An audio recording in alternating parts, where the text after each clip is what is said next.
Rules को जैसे देखते हैं कि रूल्स गलत है, मान लीजिए रूल्स यही है कि एक इक्विटी कमेटी गठित की जाएगी हर यूनिवर्सिटी में, हर एजुकेशनल इंस्टीट्यूशन में, जिसका काम ये होगा कि जो पिछड़े वर्ग के बच्चे हैं उनके खिलाफ जो शोषण हो रहा है उसके खिलाफ जो भी कर रहा है उनके खिलाफ एक उचित एक्शन लेना।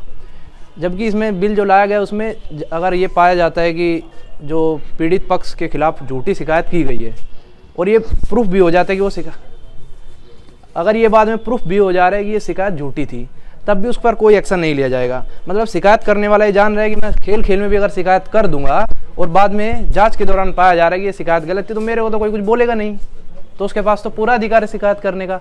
जबकि बात अगर इसमें इतना और ऐड कर दिया जाए कि गलत होने पर जनरल कैटेगरी के जो इसमें बता दिया गया, जनरल को जो एक अलग दिखा दिया गया, उनके खिलाफ भी एक लीगल प्रोटेक्शन है कि अगर गलत पाई जाती है तो उसके खिलाफ एक्शन लिया जाएगा जो गलत शिकायत कर रहा है, जिससे समाज में एक मैसेज जाएगा कि किसी भी कानून का दुरुपयोग न हो। इससे समाज आगे बढ़ेगा, स्टूडेंट्स में एकता की भावना आएगी। अब इसमें आया है, बिल ला दी है, पहले स्टूडेंट दो खेमों में बट गया है, अब कुछ सुधार की जरूरत है कानून में।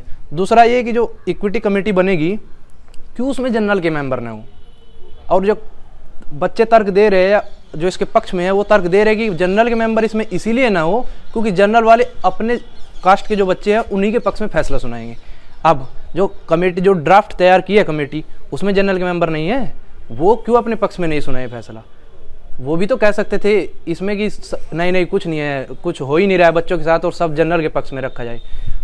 क्या इंडिया में जज जनरल कैटेगरी से नहीं है? तब तो कोई जजों के सामने फैसला ही नहीं जाना चाहिए कि ये तो जनरल के पक्ष में सुना देगा फैसला।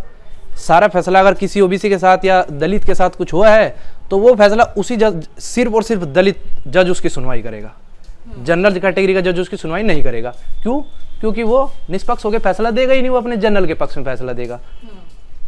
ये क्या तर्कों पे बात होनी चाहिए, ऐसा थोड़ा ही नहीं कि कुछ। रही बात इसकी कि इस कानून इसकी गारंटी क्या है कि इस कानून का दुरुपयोग नहीं होगा, जबकि सर्वविदित है कि एक SC/ST एक्ट आया था जिसमें दर्जनों केस ऐसे अभी भी है कि जो फॉल्स है।